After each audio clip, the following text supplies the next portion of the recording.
খেপা হাতি তলায় ফেলে দিয়েছে, সালের মধ্যেখানে ভরে দিয়েছে, তাই নাই? তারপরে কয়াধু প্রহ্লাদের মা হিরণ্যকশিপুর স্ত্রী বিষ মাখা দুধের বাটি নিয়ে গিয়ে তার ছেলের মুখে দিতে গিয়েছে। তখন ভগবান তার ভক্তকে রক্ষা করার জন্য নরসিংহ মূর্তি ধারণ করে এই ধরার বুকে হিরণ্যকশিপুরের জন্য চলে এসেছিলেন। নাকি বলছেন? আছে নাই? যেটা নবদ্বীপের কাছে নৃসিংহতলা বলে একটা মন্দির আছে নাই? সবাই কত মানুষ যায় সেখানে, ভক্তের কত ভিড় হয়, হাজার হাজার মানুষ সেখানে পুজো দিতে দেয়, যায় না? তাহলে তুমি চিন্তা করো, তাহলে তাকে দেখা দিলে কিন্তু তাকে দোষ দিয়ে মারলে তাকে স্বাভাবিকভাবে তুমি দেখা দাও না। সেই জন্য বলছি শ্রাবণের নদীর ধারা বালির বাঁধে বাঁধা যাবে না। যেমন কাক শুকুনি ঘুটকে শালিক, ওরে কাক শুকুনি ঘুটকে শালিক পুষলে খাঁচাই, রাধা কৃষ্ণ বলবে না রে, রাধা কৃষ্ণ বলবে না।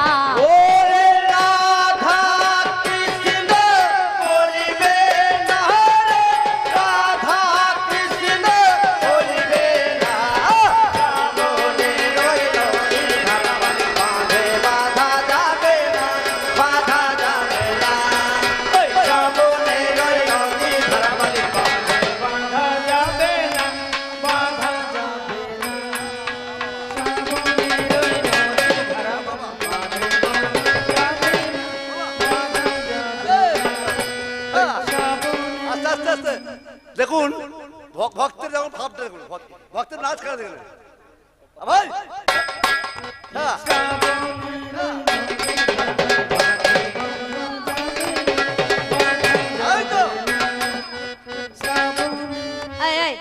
এত নাচার কি দরকার? চাদর একবার জড়ো করে ফেলেছে। এই দেখুন, ঠিক মনে হচ্ছে পৌষ মাসের দিনে দুটো মাটি ঠেলছে। দাদা ঠেলছে না?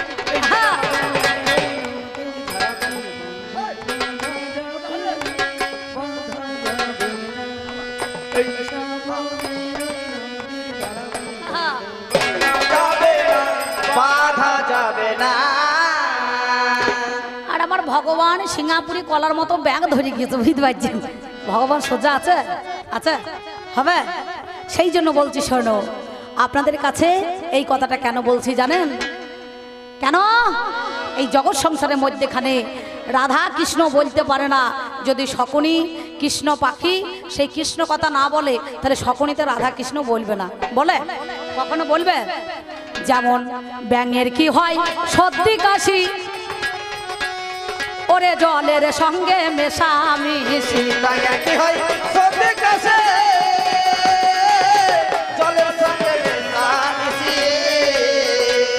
ওই দেখ, ব্যাঙের কি হয় সর্দি কাশি, জলের সঙ্গে মেশামিশি। ব্যাঙের কি হয় সর্দি কাশি, জলের সঙ্গে মেশামিশি। আমার ভগবানের একাদশী, ভগবানের একাদশী সাজলে পারে হবে না।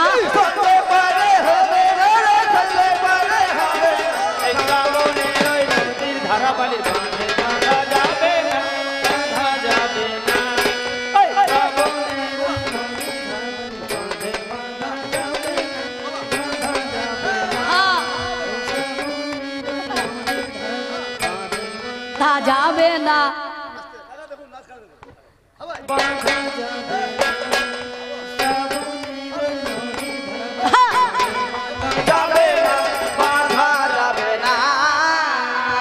ওরে যার হয়েছে যক্ষা কাশি সে বাজায় না ফুলোর বাঁশি। যার হয়েছে যক্ষা কাশি সে বাজায় না ফুলোর বাঁশি। ওই দেখ, যার হয়েছে যক্ষা কাশি সে বাজায় না ফুলোর বাঁশি। যার হয়েছে যক্ষা কাশি সে বাজায় না ফুলোর বাঁশি। যার যক্ষা কাশি হয় সে ফুলোর বাঁশি বাজাইতে পারে? কাশতে কাশতে তো দিন চলে যাচ্ছে। কাশতে কাশতে দিন চলে যাবে না? তাহলে চিন্তা করুন, কি হইলো কি হইলো? কিছু বলছেন? ও, বৈশাখ মাসের দিনে জল দেন, ফিল্টারে জল তো। ও কাকা, ফিল্টারে জল দেন, ফিল্টার করে দিতে হবে। তাই বলছি, যার হয়েছে যক্ষা কাশি সে বাজায় না ফুলোর বাঁশি। যার হয়েছে যক্ষা কাশি সে বাজায় না ফুলোর বাঁশি।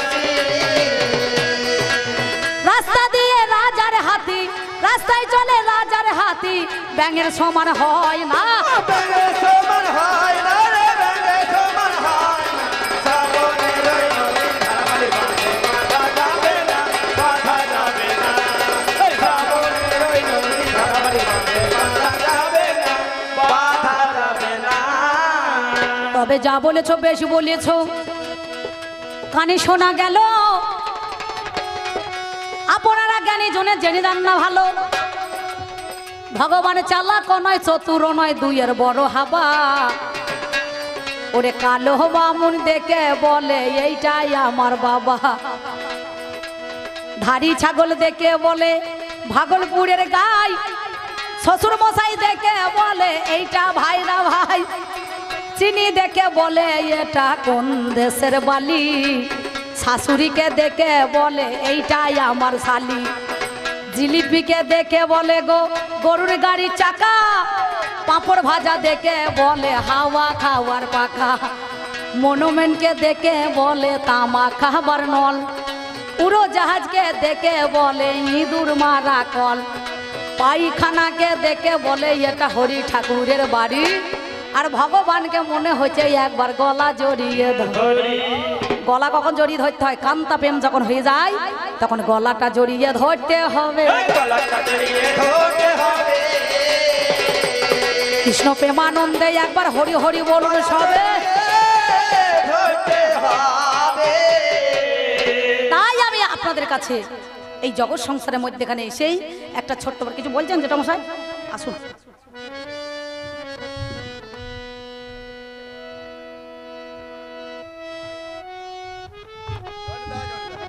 আমার এক জেঠা মশাই 50টা টাকা দিয়েছে, আমাকে পুরস্কৃত করেছেন। আপনারা আশীর্বাদ করবেন আগামী দিনে যেন আমি বড় হতে পারি এবং বড় হয়ে যেন 10 ভক্তের চরণ সেবা করতে পারি এবং মেয়ে ছেলে হয়ে যেন আমার জীবনে কোনোদিন অহংকার না আসে। আর যেদিন অহংকার আসবে সেদিন পতনের মূল হয়ে দাঁড়াবে, নাকি বলছেন? 10 যেখানে ভগবান সেখানে এই 10-এর আশীর্বাদ না পেলে বাবা 2-4টে কথা বলার সুযোগ হবে না। আমার অনেক মায়েরা আইসে দিয়েছে চাকরি করে, বাবারি তাদের ব্যাটিং সেটিং কি বাবা, বুঝতে পারছেন? সেন্টারে আমি বাসে আসছি কদিন আগে, বুঝতে পারছেন যে করছে তো অঙ্গনারীতে কাজ, তাতে আবার গেলি কত মাইনে কম, বুঝতে পারছেন? করছিস তো কাজ 9,000 টাকা, তো অত ফিটিং সেটিং কেন রে?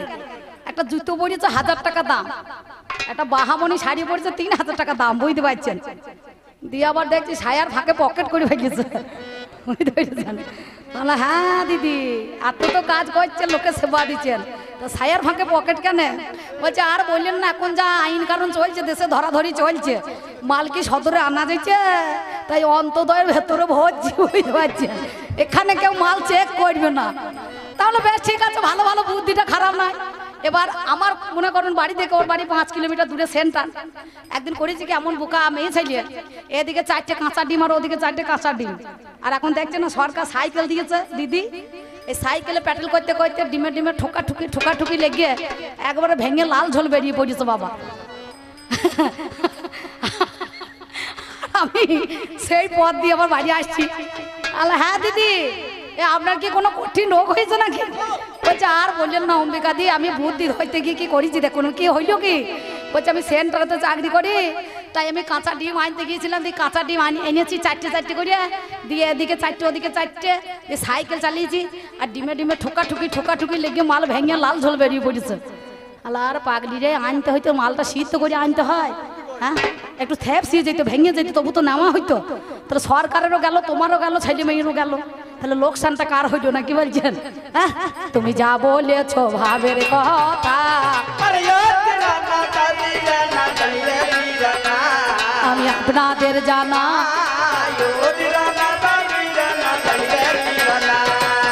ভক্ত কাহাকে বলে আমি তোমারে জানাই। ওরে একদিনই ভগবানের ছদ্মবেশে কর্ণের দ্বারে যায়। কর্ণের দ্বারে গিয়েছিল বাবা, ব্রাহ্মণের রূপ ধারণ করে কর্ণের দ্বারে গিয়েছিল ভগবান। সম্মুখে দাঁড়িয়ে যাই কর্ণ দ্বারে গেল, তখন একাদশী দ্বাদশী আমার ত্রয়োদশী যে হয়, ত্রয়োদশী তিথিতে বাবা গোবিন্দ চলে যায়।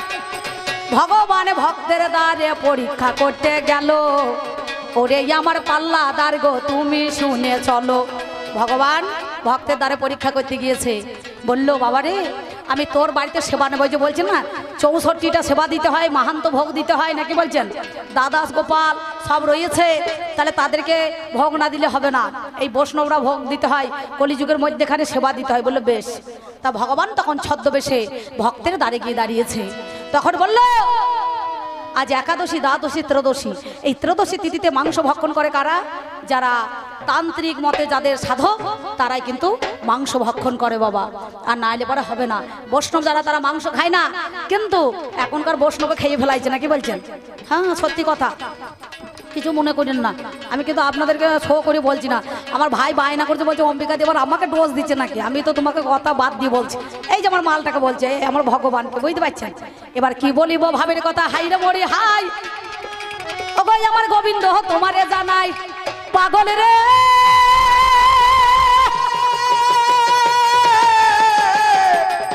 ওরে পাগল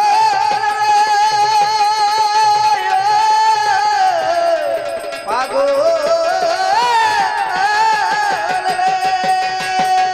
বলে আজ তোমার দ্বারা সেবা নেবই আমি, কিবা সেবা করতে পারি ব্রাহ্মণ বলো শুনি। বললো বাবারে আমি কচি কচি নরম নরম মাংস খেতে চাই। কর্ণ বলে খাসির মাংস না পাঁটার মাংস, বলিবে নিশ্চয়। বলছে ওই মাংস তো আমি খাবো না। বলে কেন? বলে বিষকেতু রাশিতে যে ছেলে জন্ম হয়ে গেল, নাম যার বিষকেতু জানেন সুধী দল। বললো ওই সন্তান তো আমার নয়, বাবার 2 মায়ের 2 4 আর ভগবানের 10। সর ঐশ্বর্য বীর্য যশ শ্রী জ্ঞান বৈরাগ্য যার মধ্যে বিরাজিতমান তিনি হচ্ছে ভগবান। তাহলে সেই সন্তান কিন্তু আমার নয়, আমাদের সন্তান কংসে তৈরি হয়, কংসের কারাগারে, কংসের কারাগারে, কংসের কারাগারে 2 অংশের কারাগারে তৈরি হয়। বাবার 2 মায়ের 2 4 আর ভগবানের 10, তাহলে 14 পোয়া। প্রতিটা মানব জীবনে আমরা ভক্তরা নিজের হাতে 3.5 হাত, আর একজন ছিলেন কলিযুগের মধ্যেখানে যিনি গৌরাঙ্গ মহাপ্রভু, তিনি নিজের হাতে 4 হাত নাকি বাবা। বলে পদ্মার কাছে যেতে হবে, হাই রে মরি হাই, ওরে পদ্মার কাছে গিয়ে কহিতে লেগে যায়, শোনো শোনো পদ্মা করি নিবেদন, আমার বাড়িতে এলো আজকে এই অতিথি জানি ব্রাহ্মণ, তার সেবা দিতে হবে পদ্মা তোমারে জানাই। পদ্মাবতী বলে আজ শোনোই আমার ঠাই, বড় মনেই আমি আনন্দিত হই, আমার বাড়িতে এলো অতিথি সই, অবশ্যই সেবা দেব। বলো কি সেবা করতে পারি তুমি ওরে তব। ভগবান বলছে আমি নরম নরম মাংস খাবো, নরম মাংস, নর মানে মানুষ, সেই মানুষের মাংসই আমি খেতে ওরে চাই। বলে যেজন আছে বিষকেতুই আমি তোমারে জানাই, তার মাংস আমাকে দিতে হবে। বিষকেতুর কাছে গিয়ে ছুটতে ছুটতে পদ্মাবতী বলছে বিষকেতু এক কাজ কর, আমি জীবনে কোনোদিন অধর্মের পথে মতি রাখি নাই, ধর্মের পথে কিন্তু আমি মতি রেখেছি, কিন্তু কুপুত্র যদি বা হয় বি মাতা কখনো নয়। তোমাকে আমি 10 মাস 10 দিন গর্ভে ধারণ করেছি, তুমি আমার সন্তান। এক ব্রাহ্মণ এলো আমার দ্বারে গো, সেবা নিতে চাইল, ওরে পর্দার কাছে গিয়ে আমার বিষকে ধুকহিতে লাগিল। মা জননী দরদিনী তোমারে জানাই, যদি নয়নের বাড়ি ঝরাও মিথ্যা বলি নাই, এই দেহটা যদি গোবিন্দ সেবায় লাগে, শশাগরা বসুন্ধরা পৃথিবী নক্ষত্র তারা তারই হইল দান, আমি রাখিতে মা জননী তোমারই সম্মান। যদি এই দেহটা লাগে সেবায় মা, বিচারে করো কেন, অবশ্যই দেব সেবাই আমি অতীব যতনে। সেই পদ্মাবতী কর্ণকে একদিকে মনে করুন পদ্মার, একদিকে কর্ণ, তার স্বামী স্ত্রীতে দুজনায় যুক্তি করে ওই বিষকেতুকে এক ধারে বাবা ধরে, এক ধারে মা ধরেছে, কর্তন করে সুন্দরভাবে ঝোল ঝাল অম্বল রন্ধন করে স্বরবর্ণ ব্যঞ্জন বর্ণ, আমাদের এই 52 রূপীর বর্ণ, যে স্বরবর্ণ ব্যঞ্জন বর্ণের 52টা বর্ণ আছে, তার মধ্যে একটা তুলে দিয়েছে বাবার 51টা নাকি বলছেন, রন্ধন করে জগৎ সংসারের মধ্যেখানে। আমাদের তো মনে করুন লিটা চলে গিয়েছে, কোনো লিটা কাজে লাগে বর্ণের মধ্যেখানে লাগে, লি বন্ধ করে দিয়েছে, বুঝতে পারছেন। যার জন্যে আজকে আপনাদের কাছে সেই সেবা দেওয়ার জন্য সুন্দরভাবে পদ্মাবতী মনে মনে ভাবলো, যখন ব্রাহ্মণ চলে যাবে সেবা নিয়ে, এই মাথাটাকে আলাদা করে রেখে দিই। এই মাথাটাকে যখন ব্রাহ্মণ চলে যাবে আমি ওই সন্তানের মাথাটা দেখব, তার বদনখানা দেখব, আর আমি ছেলের কথা মনে করে আমি নয়নের বাড়ি ঝরাবো। সঙ্গে সঙ্গে পদ্মাবতী ওই ছেলের মাথাটাকে আলাদা করে রেখে দিয়েছে, ব্রাহ্মণকে সেবা দিতে গিয়েছে। ভগবান অন্তর্যামী বুঝতে পেরেছে, পদ্মাবতীকে বলছে, হবে না তো জানি সেবা, শোনো পদ্মাবতী গো, জানি সেবা হবে না তো, শোনো পদ্মাবতী গো।